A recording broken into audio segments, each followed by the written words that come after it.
తెలంగాణలో ప్రసిద్ధ పుణ్యక్షేత్రమైన వేములవాడ శ్రీ రాజరాజేశ్వర స్వామి దేవస్థానంలో శ్రావణ మాసం తొలి సోమవారం సందర్భంగా స్వామివారికి ప్రత్యేక పూజలు నిర్వహించారు భక్తులు. ఉదయం మహాన్యాసపూర్వక ఏకాదశ రుద్రాభిషేకం, పరివార దేవతార్చనలు, వేద మంత్రాలతో జరిగాయి అర్చనలు. భక్తులు ధర్మగుండంలో స్నానాలు చేసి కోడెమొక్కులు చెల్లించుకోవడానికి బారులు తీరారు. అనంతరం స్వామివారిని దర్శించుకున్నారు. భక్తుల రద్దీ కారణంగా గర్భాలయంలో ఆర్జిత సేవలు రద్దు చేసి కేవలం లఘు దర్శనం మాత్రమే అనుమతించారు. స్వామివారి దర్శనానికి దాదాపు 3 గంటల సమయం వరకు పడుతోంది. సాయంత్రం అద్దాల మండపంలో మహాలింగార్చన వైభవంగా జరగనుంది.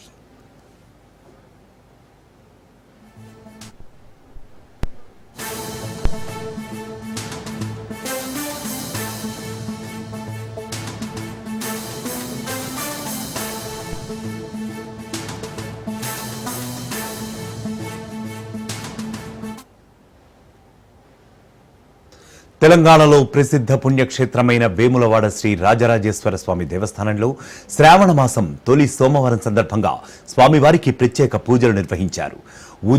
ఉదయం మహాన్యాసపూర్వక ఏకాదశ రుద్రాభిషేకం, పరివార దేవతార్చనలు, వేద మంత్రాలతో జరిగాయి అర్చనలు. భక్తులు ధర్మగుండంలో స్నానాలు చేసి కోడె మొక్కులు చెల్లించుకోవడానికి బారులు తీరారు. అనంతరం స్వామివారిని దర్శించుకున్నారు. భక్తుల రద్దీ కారణంగా గర్భాలయంలో ఆర్జిత సేవలను రద్దు చేసి కేవలం లఘు దర్శనం మాత్రమే అనుమతించారు ఆలయ యాజమాన్యం. స్వామివారి దర్శనానికి దాదాపు 3 గంటల సమయం వరకు పడుతున్నట్లుగా తెలుస్తోంది. సాయంత్రం అద్దాల మండపంలో మహాలింగార్చన సేవ వైభవంగా జరగనుంది.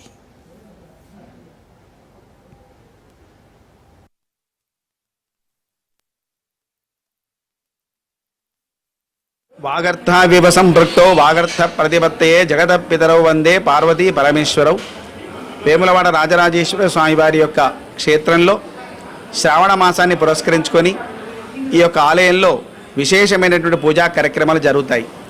అయితే ఏ నక్షత్రం పౌర్ణమి నాడు వస్తుందో ఆ నక్షత్ర పేర ఆ మాసం పిలువబడుతుంది. కాబట్టి ఈ శ్రావణ మాసంలో పౌర్ణమి నాడు మనకి శ్రవణ నక్షత్రం రావడం వల్ల అది శ్రావణ మాసంగా పిలువబడుతుంది. ఈ శ్రావణ మాసం ఈశ్వరునికి మరి అమ్మవారికి అత్యంత ప్రీతిదాయకమైనటువంటి మాసం. ఈ శ్రావణ మాసాన్ని పురస్కరించుకొని మనకి 25వ తారీఖు నుంచి ఆరంభమవుతుంది. కాబట్టి శుక్రవారంతో ఈ యొక్క మాసం ఆరంభమవుతుంది. ఈ సంవత్సరం 5 శుక్రవారాలు అలాగే 4 సోమవారాలు తటస్థించినాయి. 4 సోమవారాలు స్వామివారి యొక్క ప్రీత్యర్థం స్వామివారికి ఉదయం వేళ మహాన్యాసపూర్వక ఏకాదశ రుద్రపారాభిషేకం 11 మంది ఋత్వికులతోటి విశేషమైనటువంటి అభిషేకం జరుగుతుంది. స్వామివారి కళ్యాణ మండపంలో మహాలింగార్చన కార్యక్రమం జరుగుతుంది. వాగర్థావివ సంపృక్తో వాగర్థ ప్రతిపత్తే